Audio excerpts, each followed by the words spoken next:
पूजनीय संपूर्ण विश्व में जिनकी वाणी के माध्यम से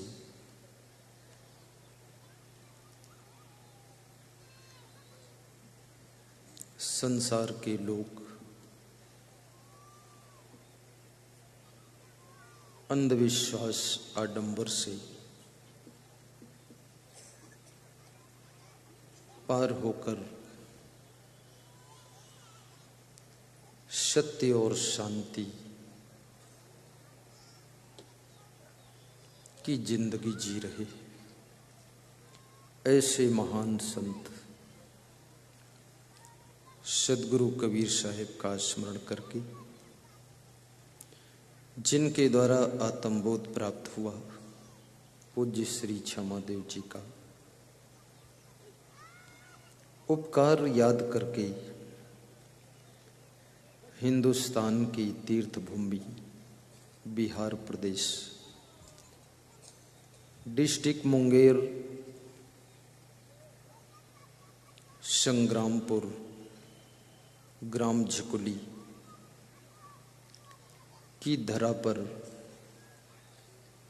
द्वितीय दिवस के सुखद सत्संग समागम में हम और आप निमज्जन करेंगे। मुद मंगल में संत समाज, धर्म स्नेही बंधुओं, घर घर की शोभा बढ़ाने वाली माताओं बहनों तथा प्रिय आत्मन बच्चों, आज आपके बीच में हम 3 प्रश्न रखेंगे।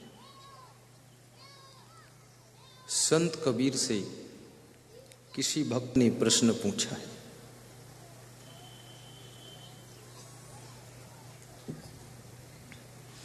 कि दुनिया में 4 फल कौन कौन है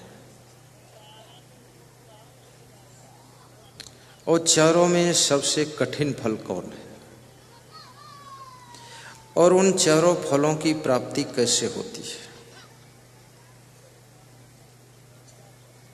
और सहज रूप से कौन कौन फल प्राप्त हो जाते हैं, और किस फल में रस ज्यादा है, ऐसा पूछा गया।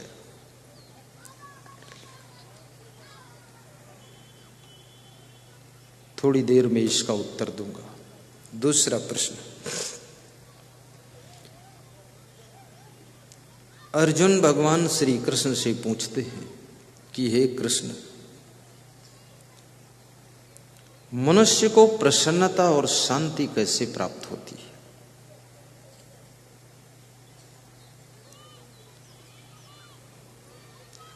तो कृष्ण कहते हैं, जिसके पास में ज्ञान होता है उसको प्रसन्नता और शांति की प्राप्ति होती है। तो अर्जुन ने पुनः प्रश्न पूछा कि जिनको ज्ञान होता है उन ज्ञानियों की पहचान क्या होती है? क्या जो प्रवचन करते हैं वे ज्ञानी होते हैं? कृष्ण कहते हैं, नहीं अर्जुन, वो ज्ञानी नहीं होते हैं, वो उनका अभ्यास होता है, उनकी स्मरण शक्ति का खेल होता है। तो क्या जो आंख बंद करके ध्यान में बैठे रहते वो ज्ञानी होते हैं? नहीं कृष्ण, वो उनकी इच्छा है आंख बंद करने की, इसलिए वो ध्यान में बैठ जाते हैं, उससे ज्ञान का कोई संबंध नहीं है। तो क्या जो लोग बहुत धनवान होते वे ज्ञानी होते हैं? नहीं कृष्ण, परिश्रम और प्रारब्ध से लोग धनवान हुआ करते हैं परंतु ज्ञानी नहीं। तो क्या जो लोग बातें बहुत अच्छी कर लेते हैं, तर्क वितर्क कर लेते हैं, शास्त्रार्थ कर लेते हैं, वे ज्ञानी होते हैं? नहीं कृष्ण, वो उनकी आदत होती है, वो बात करते रहते हैं। ज्ञान का संबंध उससे भी नहीं है।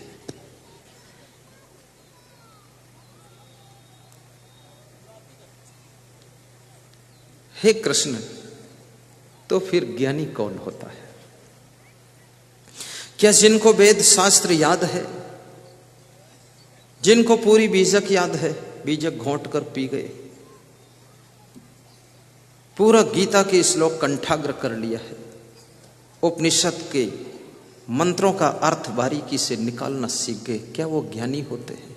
नहीं कृष्ण, वो भी ज्ञानी नहीं होते। तो कौन ज्ञानी होता है? ये प्रश्न है। और ज्ञान को प्राप्त करने से फायदा क्या होता है, लाभ क्या है? क्यों ज्ञान हम प्राप्त करें? क्यों इस लफड़े पचड़े में फंसे ज्ञान के चक्कर में? इससे लाभ क्या है? कितने प्रश्न हो गए? प्रसन्नता और शांति किसको प्राप्त होती है? और ज्ञान किसको है, उसकी पहचान क्या होती है? और ज्ञान प्राप्त करने से लाभ क्या होता है? ये प्रश्न अर्जुन ने कृष्ण से पूछा है। इसका उत्तर भी थोड़ी देर में दूंगा मैं, पहले प्रश्न संभाल लो आप। तीसरा प्रश्न है,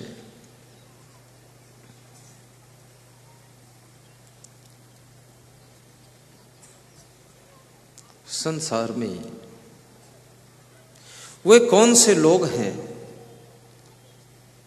जिनके घर में बहुत गरीबी है, पति पत्नी में बहुत धक्का मुक्का है, सासू बहू में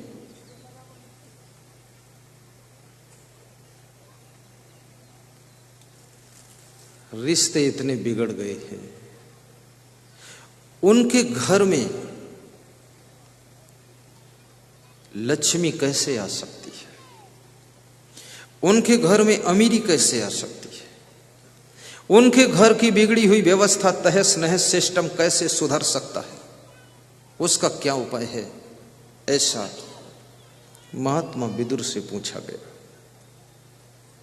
वो कौन सा उपाय है कि जो उनके घर का दुख दरिद्र दूर हो जाए और उनके घर में अमीरी, धन दौलत, संपत्ति और शांति आ जाए?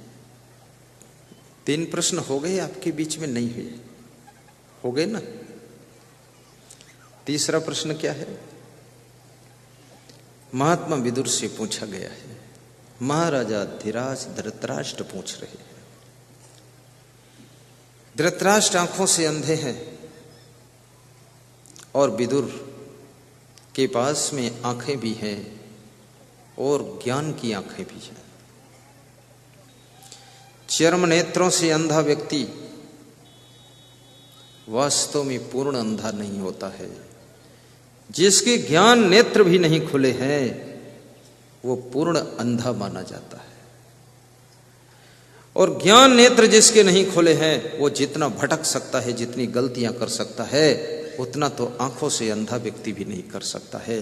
इसलिए आंख से अंधा होना अभिशाप नहीं है, बल्कि ज्ञान से जिसको ज्ञान ही प्राप्त नहीं हुआ है उस अंधे के द्वारा बहुत अपराध हो सकते हैं।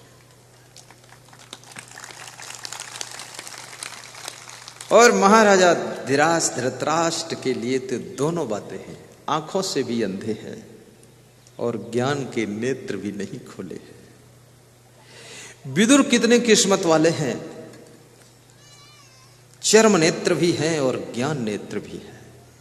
लेकिन महाराजा धीराज धृतराष्ट्र की महानता है कि अपने छोटे भाई विदुर से भी प्रश्न पूछ करके ज्ञान के उत्तर श्रवण करने की भूख है। जिनकी उम्र बड़ी होती है, जिनके रिश्ते बड़े होते हैं, जो धन में बड़े होते हैं, जो बड़े पद पर बैठे होते हैं, वे लोग छोटों की बात को सुन सकें, ऐसा भी बहुत कठिन कार्य होता है। लेकिन विदुर की बात को धृतराष्ट्र सुनने को तैयार हैं और कहते हैं, विदुर आओ, तुम मेरे पास बैठो, तुमसे हमको बहुत शांति मिलती है। इस दुनिया के अंदर कुछ लोग ऐसे होते हैं जिनके पास में बैठ जाने से भी शांति मिल जाती है, जिनके दर्शन से भी शांति मिलती है, जिनकी वाणी से महाशांति मिलती है और जिनके द्वारा हमें जब प्रेम मिलता है तो हम शांत के सागर में डूब जाते हैं। और ऐसी आत्माएं कभी कभी जीवन में उनको मिलती हैं जिनका प्रचंड प्रारब्ध और पुण्य होता है। उनको ऐसे प्रभावशाली और प्रतिभावान और ज्ञानी साथ साथ में महान आत्माओं का दर्शन होता है, तब उनको शांति की प्राप्ति होती है। यहां तुम दर्शन करने के लिए क्यों आए हो? ये दर्शन का रिश्ता बहुत शांति से भी जुड़ा हुआ है। हमारी गाड़ी में सुरेश जी बैठे हुए थे, कह रहे, मैंने कहा तुम सत्संग सुनते? बोले जब टाइम पाता हूं तो मोबाइल में चालू कर देता हूं। इसमें ऐसे कितने लोग जो मोबाइल में मेरा सत्संग सुनते हैं? जरा हाथ ऊंचा उठाकर बताइए। Very good. समझ रहे हो? मोबाइल के यूट्यूब में, साइकिल के टायर ट्यूब में नहीं, मोबाइल के यूट्यूब में। दोनों हाथ उठाओ, डिल्लर पिल्लर काम मत करो। क्यों उठा रहे हो हाथ? अगर सुनते हो तो उठाओ, फालतू मत उठाओ। तो कुछ समझते नहीं लोग, हाथ उठाते फिर नीचे करते फिर उठाते, खुद कंफ्यूजन में है कि सुनता हूं कि नहीं सुनता हूं। तो ये तुम निर्णय लोगे, हम थोड़े लेंगे। चलो नीचे कर लो, फिर से समझो। जो मोबाइल के यूट्यूब में प्रवचन सुनते हैं वे दोनों हाथ ऊंचा करें समझदारी से। Very good. बहुत लोग सुनते, नीचे कर लो। जिन्होंने कसम खाई है जिंदगी में सुनूंगा नहीं, हाथ उठाओ।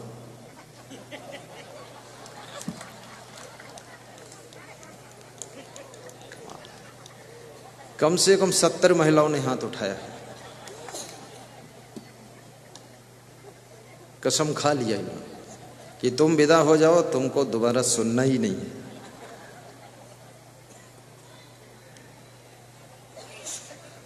साहिब बंदगी बोलो तो साहिब बंदगी। आज था भजन 9 बजे रात, टीवी चैनल में किसने किसने हमको देखा है? दोनों हाथ ऊंचा कर दो। Very good. तो टीवी में देख लिया था तो यहां देखने क्यों आए? भरोसा नहीं था क्या? और यहां देखा टीवी वाले वही है, ये वही है कि नकली है, असली? क्या पहचान असली नकली की है? वैसा सेम कुछ नेचर वोचर बदला है कि नहीं? नहीं बदला, वही आदत है। उसी तरह हंसते भी है, मजा करते हैं, तो ताली बजा दे। अब सुस्ती मिट गई आपकी। सीधे बैठ जाओ।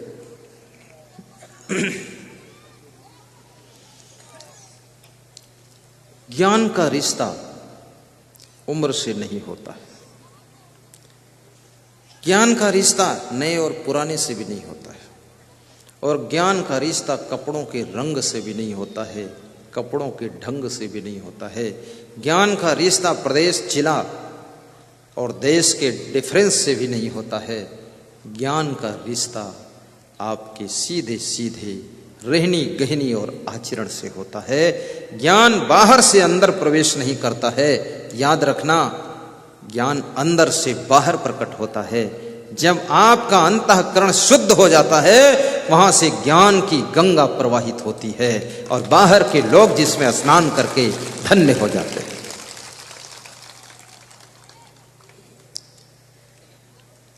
अंतःकरण की शुद्धि, मन की शुद्धि, इंद्रियों का संयम, चरित्र की चमक और वैराग्य का प्रवाह आपको ज्ञानी बनाता है। ज्ञानी वह नहीं जो ज्ञान की बातें करता है लेकिन रात में विषयों को भोगता है। ज्ञानी वह नहीं जो सफेद लाल पीले कपड़े पहनकर दाढ़ी जूट जटा बढ़ाकर मुंडन घुटाकर बैठ जाता है लेकिन चुपके किसी स्त्री से संबंध रखता है। वो ज्ञानी नहीं है, वो घोर अज्ञानी है, दूसरों को धोखा देने पर तुला हुआ है। ज्ञानी वह नहीं है जो नशा व्यसन के चस्के ले रहा है। ज्ञानी वह होता है जिसके पास में अब केवल और केवल वैराग्य का नशा है, भक्ति का नशा है, ज्ञान का नशा है और जिसके मुखमंडल पर हमेशा प्रसन्नता है। विकट से विकट समस्या जिसको 5 मिनट से ज्यादा प्रभावित नहीं कर सकती है, 5 मिनट में उस समस्या के समुद्र से निकलकर बाहर हो जाता है। ये उसके ज्ञान की शक्ति ही उसको बाहर करती है। अन्यथा छोटी छोटी समस्याओं में बड़े बड़े धुरंधर भी जूझ करके धराशायी हो जाते हैं।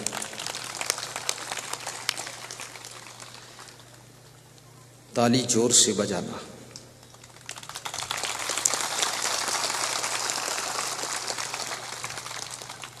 अभी नहीं, आगे जब प्रवचन शुरू करेंगे तब।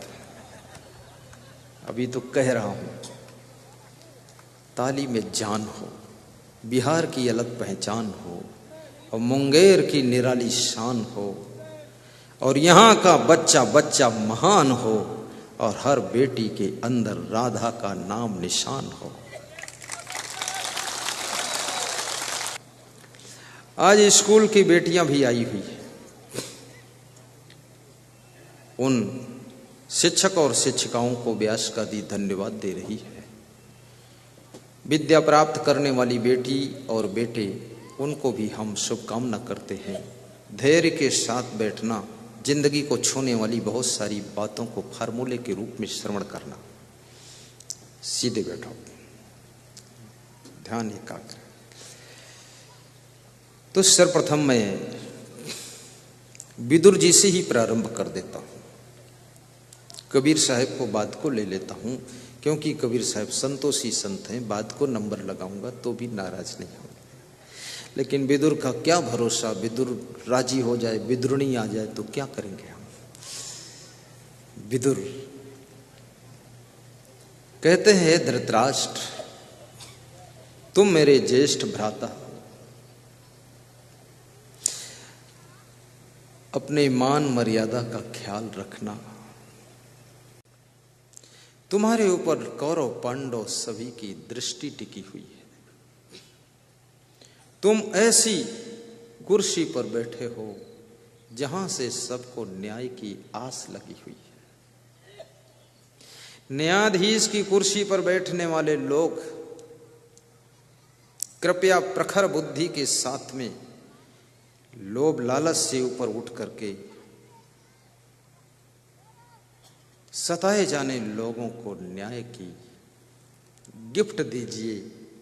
आस लेकर बेचारे बैठते हैं, कोर्ट से हमको न्याय मिल जाएगा। धृतराष्ट्र वह व्यक्तित्व है जो मोह में डूबा हुआ है, और मोह में डूबा हुआ व्यक्ति कभी न्याय नहीं करता है। लोभ में फंसा हुआ व्यक्ति कभी नीति के पथ पर नहीं चलता है, और क्रोधी स्वभाव का व्यक्ति कभी प्रेम को निभा नहीं सकता है, और कामी व्यक्ति कभी भी त्याग वैराग्य के अमृत के घूंटों को पी नहीं सकता है, और अभिमानी व्यक्ति, याद रखना, किसी के चरण छू करके आशीर्वाद प्राप्त करने का सौभाग्य नहीं पा सकता है। सदगुरु कबीर साहब ने तो यहां तक कहा है, कामी क्रोधी लालची इनसे भक्ति न होए। भक्ति करे कोई सूरमा जाति वर्ण कुल खोए। मीराबाई राजघराने की थी, और उनका गुरु रैदास। मीराबाई ने ज्ञान के नेत्रों से देखा कि गुरु से हमें कोई सांसारिक रिश्ता नहीं जोड़ना है, गुरु से हमें ज्ञान प्राप्त करना है। और याद रखना, गुरु को गुरु की दृष्टि से ही देखना चाहिए। जो जैसा है, जो है, उसको वही रूप में देखना चाहिए। अपने बहू को बहू के रूप में देखो, बेटी के रूप में नहीं। कितनी सासुओं को कहते सुना कि हम तो अपनी बहू को बेटी समान रखते हैं। बहुत बड़ी गलती तुम कर रही हो। कोई कहे हम सांप को रस्सी के समान रखते हैं, बहुत बड़ी गलती। कभी काट सकता है वो सांप, तो रस्सी थोड़े कैसे हो सकता है। ये बहू है, कभी भी तुमको कोर्ट में ले जा सकती है। इसलिए बहू को बहू जैसे रखो। सासू को मां मत समझो। मां मां है, सासू सासू है। भैंस भैंस है, गाय गाय है। साइकिल साइकिल है, एरोप्लेन एरोप्लेन है। तुम कहो हम साइकिल को एरोप्लेन जैसे समझते हैं, उड़ेगी थोड़े वो साइकिल ऊपर। सासू से सावधान रहो। मां तुम्हारी 1000 गलतियों को क्षमा कर सकती है और 2 थप्पड़ मार करके तुमको गले लगा सकती है, लेकिन जिस दिन सासू तुम्हारे 1 थप्पड़ लगा देगी, उसी दिन तुम न जाने कितना तांडव पैदा कर दोगी। इसलिए सासू थप्पड़ बहू को लगाती नहीं है, डरती रहती है। भले वो कहती है मेरी बेटी है, लेकिन जानती है कि बेटी है, सवेरे 8 बजे तक लेटी है। किस मॉडल की बेटी है? आजकल सासुएं पतोहू से बहुत परेशान हो गई, क्योंकि पतोहू ऐसा लेटेस्ट मॉडल की आई है, और जब से पतोहू आती है ना, तब से बेटा भी वही मॉडल का हो जाता है, और दोनों कंपटीशन पर सुबह 7 बजे तक 8 बजे तक सोते हैं। सास ससुर झांकते हैं कि उठ गए कि नहीं उठे, देखते हैं तो लगता है कि नाग नागिन सो रहे हैं। जो जगाएगा उसी को डस लेंगे, इसलिए कोई छेड़ता नहीं है। बहू उस नारी का नाम है जो अपनी सासू से 5 मिनट पहले उठ जाए और 5 मिनट बाद को सोए। देखना तुम्हारे घर में इसी सिस्टम से स्वर्ग आ जाएगा। और शिष्य वह है जो गुरु से 5 मिनट पहले 10 मिनट पहले उठ जाए और गुरु से 5 मिनट बाद को सोए, परम शिष्य होता है। और नालायक शिष्य गुरु से 1 घंटा पहले सोता है, आधा घंटा बाद जागता है, और जब उसको कोई जगाता है तो मुंह से आवाज निकालता कूं, फिर कोई धक्का मारता तो बोलता ऊं।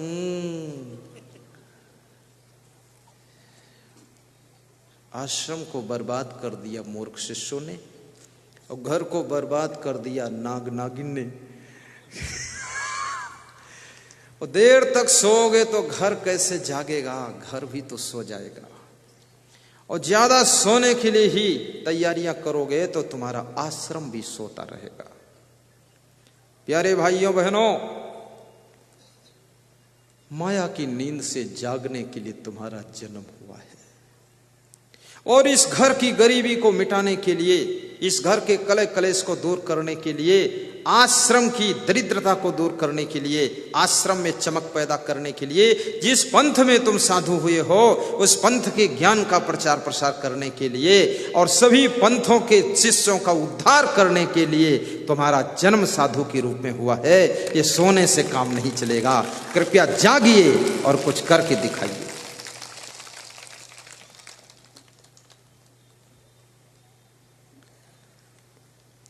और जीवन हैबिचुअल लाइफ होता है। तुम्हारा शरीर, तुम्हारा मन, तुम्हारी वाणी, तुम्हारा स्वभाव, तुम्हारी एक्टिविटी, फैसिलिटी सारा हैबिचुअल है। आदत को पकड़ लेते हो तुम। शरीर भी आदत पकड़ता है। यदि तुम कठोर बिस्तर पर सोते हो तो कोमल बिस्तर पर तुमको नींद नहीं आएगी, और यदि तुम कोमल बिस्तर पर सोते हो तो तुम्हें कठोर बिछोने पर नींद नहीं आएगी, क्योंकि शरीर ने आदत पकड़ लिया। यदि तुम रोज चटपटा स्वादिष्ट व्यंजनदार भोजन खाते हो, किसी रोज रूखा सूखा सादा भोजन आ गया तो उस दिन तुम्हारा व्रत हो जाता है, अच्छा नहीं लगता है। इसलिए कबीर साहब ने कहा, रूखा सूखा खाई के ठंडा पानी पियो, और देख पराई चुपड़ी मत ललचावे जीव। पर लोग ज्यादातर पराई चुपड़ी में ही ललचाते हैं। बड़े चटोरे लोग हैं, लबरा लोग हैं, लालची लोग हैं। छत्तीसगढ़ में उसको लबरा बोलते हैं, जो झूठ बोले वो लबरा। उत्तर प्रदेश में जिसकी लार टपकती वो लबरा होता है, और चटोरा वो है जो चटपटा। चुपड़ी, देखिए कितनी चुपड़ी की बात साहब ने कही है, देख पराई चुपड़ी, यानी पराई चीजों को देख करके जो ललचाता है वह व्यक्ति कभी सुखी नहीं होता है। पराई स्त्री को देखकर ललचाना, पराई गाड़ी को देखकर ललचाना, पराई साड़ी को देखकर ललचा जाना, और पराई हवेली को देखकर ललचा जाना, और पराई दौलत को देखकर ललचा जाना, पराये पुरुष को देखकर ललचा जाना, ये तुम्हारी जिंदगी को दुख के कुएं में ढकेलने वाली आदत है। इसलिए कृपया जो तुम्हारे पास है उसका आनंद लीजिए, और जो नहीं है उसमें संतोष भी कीजिए, और जरूरत है तो पाने का प्रयास कीजिए, और प्रयास से नहीं मिलता है तो त्याग कीजिए, और अपनी जिंदगी को दुख में मत डालिए। दूसरों में मत ललचाइए। दूसरे की स्त्री में भी ललचाने वाले लोगों के घर में महाभारत शुरू हो जाता है, और दूसरे की स्त्री में भी कोई कुछ खास चीज नहीं है। और स्त्रियां और पुरुष दोनों बहुत ही अज्ञानी है। पुरुष भी अपनी पत्नी से जब बात करेगा तो गुस्सा में बात करेगा, जकाझोरी करेगा, अरे हट तू कहां बोल रही बीच में। और दूसरे की स्त्री से बात करेगा तो ऐसे मुस्कुरा कर बोलेगा, लगेगा अयोध्या की राम आ गए हैं। क्या बात है। और लेडीजों को भी देखा जाता, अपने पति से बात करेंगी तो थोड़ा सा दिमाग गर्म रहेगा, और दूसरे पुरुषों से बात करेंगी तो ऐसे मुस्कुरा कर बात करेंगी, लगता है कि बरसाना की राधा खड़ी है। ये क्या कर रही हो तुम? बवाल मत बनाओ। कुछ नहीं है, कुछ नहीं है, कुछ नहीं है, ना किसी पुरुष में कुछ है, ना किसी स्त्री में कुछ है। इन भोगों में अगर सुख होता तो राजा भर्तृहरि भोगों को छोड़कर साधु नहीं बनते, महात्मा बुद्ध भोगों को छोड़कर साधु नहीं बनते। और याद रखना, हम लोग भी इस कैटेगरी को छोड़कर संत नहीं बनते। भोगों में कुछ भी नहीं है, केवल एक मनुष्य की विडंबना है, मानंदी है, और उसमें फंस जाता है। लेकिन तुम पूर्ण त्याग से नहीं रह सकते हो, पर इतना जरूर है, एक पत्नी व्रत का तो पालन कर सकते हो। एक पति व्रत का पालन करो, और पति पत्नी कभी कभी एक सप्ताह तक ब्रह्मचर्य व्रत का भी पालन करो।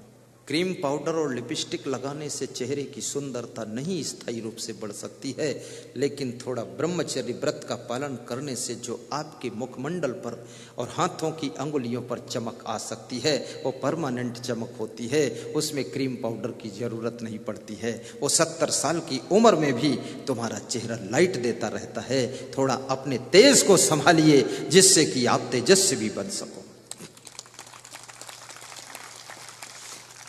और बाल अवस्था से ही संभल जाइए। बाल अवस्था विद्याध्ययन की अवस्था है, और कहते हैं जिस मकान की नींव कमजोर है उस मकान की दीवारें अपना वजन उस नींव पर कैसे टिका सकेंगी, और जिसकी दीवारें भी कमजोर हैं उसके ऊपर छत कैसे रुक सकेगी। और जहां छत नहीं रुक सकती, दीवार नहीं टिक सकती, उसके अंदर रहने वाले सुरक्षित कैसे हो सकते हैं। इसलिए बचपन तुम्हारी जिंदगी की नींव है। शिक्षा की ईंटों के द्वारा, संस्कार के सीमेंट के द्वारा, और कोई सदगुरु राजगीर कारीगर के द्वारा अपनी जिंदगी की बाल अवस्था की नींव को मजबूत कीजिए। फिर देखिए आपके जीवन महल की ऊंचाई कितनी होगी। भक्त महल बहु ऊंच है, दूर ही ते दर्शाए, जो कोई जन भक्ति करे शोभा बरण न चाहे। समय के महत्व को भी समझिए। Importance of the 1 minute in life. आपकी जिंदगी में 1 मिनट का भी बड़ा महत्व है। किसी की दोस्ती में पढ़ करके भी अपना समय मत गंवाइए।